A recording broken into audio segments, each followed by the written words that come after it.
Alright, so just got done watching Sailor Moon Season 1, Episode 22. 22. This was Romance Under the Moon, Usagi's first kiss.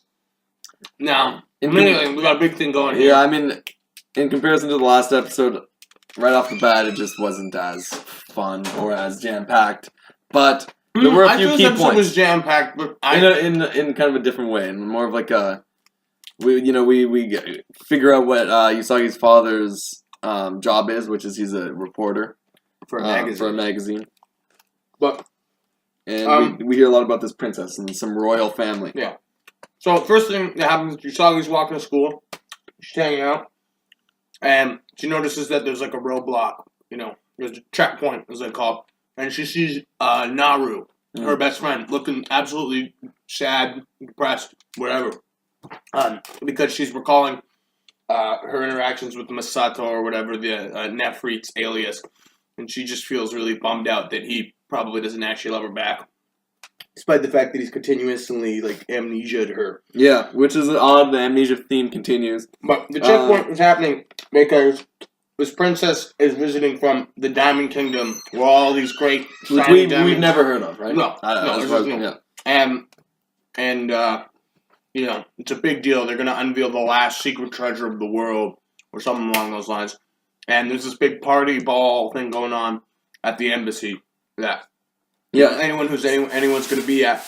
And we hear about the silver crystal once again. And I actually wrote here that because they're like, maybe that's where the silver crystal is, and I wrote probably not, because obviously that seems like a key thing that it's going to take a little bit longer to get to, a little bit longer to find. Most definitely. But it's worth checking out, because there is some stuff that adds up. But even Tuxedo Mask thinks this might be the case.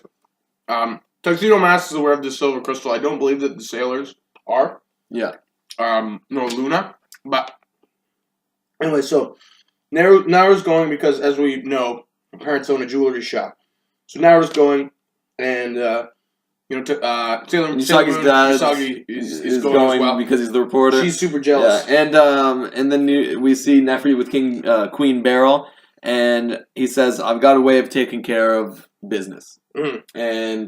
But he doesn't specify why. He's very confident. He's always very confident with his ideas, and it makes sense because he's not bad. He's pretty good, but he's yet to do anything. There's this character, Zephyrite, something like that, who's in conflict with Nefrite throughout the whole thing, and it's the Silver Crystal search is this Zephyrite character's job, right? Yeah.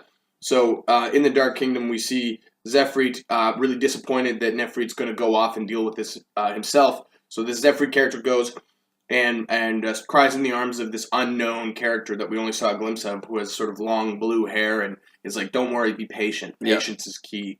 We need to see how strong Nefrite really is, so we can really accomplish our goals of finding the silver crystal or whatever." So the sidelines of the Dark Kingdom are slowly but surely not becoming the sidelines, and are becoming a grander and greater sort of thing. And also Rei snaps on Usagi in this episode when. What was the reason? I don't know. But she essentially tells her to be stronger again, which I thought was already kind of happening. I thought she was progressing. Well, it's just about how we need to figure out a way to get in there, because clearly there's going to be something up here. Yeah, and then she's like, "You cry over everything," and then she cried. Yeah. Because she said she cries over everything. Yeah. It's really, why do you have to be so pointed, whatever. Yeah. Another interesting thing that happens was Tuxedo Mask, who we haven't seen, I think, in 2 episodes. Is that right? 2? He was not in the last episode, and he was not in episode 20 either. Oh, okay, yeah, so it's been 2 episodes. We haven't seen Tuxedo Mask 2 episodes, and he has a vision of sort of a Usagi of the past. And he keeps dreaming about it. He keeps, every night, he's like, "I've had the same dream." Stuff about the silver crystal as well is in there, and it's kind of faded and obscure, and they're dancing together. Yeah, and then Usagi knows she has to get into this ball or whatever, so she uses her transforming pen, and Luna questions Usagi's use of it, because there's been multiple times, there's been multiple times now where Luna is like, "Look, you can't just use this like a toy. Like it's for justice," and she's using it not for justice. Yeah. So to skip forward a bit, Usagi gets in. Yep. Mercury and Mars get into. And then Usagi's father sees her, doesn't recognize her, but draws a comparison. Says, "That beautiful lady looks like my daughter." So yeah.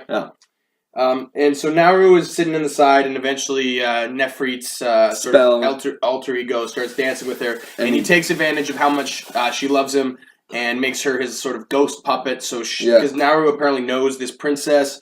See, this episode is incredibly convoluted. I can't imagine a child understanding what the hell is going on. Yeah, here. no, sir. But so we have Naru come and visit the princess, and then the princess gets sort of ghost taken over by Naru's spirit. Yeah. And then the princess ends up whatever, like it's the ultimate conflict happens, etc., etc., etc. But the main interesting thing is the tuxedo mask interaction here. Yeah, I mean Nefrit says, "Tuxedo mask, you're always in my way," and that's true. It's true. Nothing. Yeah.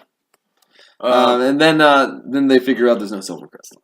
It's not happening. Yeah, this is not the. But so apparent at the end of this episode, and so everything goes wrong. Yeah, blah blah blah. Nefrit is exceptionally upset. Disappointed. Yeah. And we see Tuxedo Mask, Usagi accidentally drinks a cocktail and becomes drunk. And Tuxedo Mask carries her to the balcony, and he kisses her. And he says, "A long time ago, I feel like I did something like this. I feel my memory is coming back." It's soft. And Usagi's wakes up while it's happening and is into it, and because she obviously loves it, and she feels good about it. But she's always been into it. But it was a little weird. It was a little. I wasn't down with it. I'm not okay. I'm not okay with it because she had a drink, and that's not allowed. You can't be kissing a girl after she had a drink, especially probably her first drink. Yeah, with that. Yeah, and the age difference and stuff. That being said, Tuxedo Mask is great and all, but I just found it to be out of character for him to be doing something like that. Yeah. But I guess it's primarily just to suit the plot of this series. Yeah, and he's a good guy. I mean, if he pulls anything like this again. One thing also, they kept talking about this search for the princess, and I don't recall much mention of that before. I'm not sure what that is, what they're on about there. But basically, this episode set up a lot of potential conclusions for the long-running MacGuffins, the long-running plots. Yeah.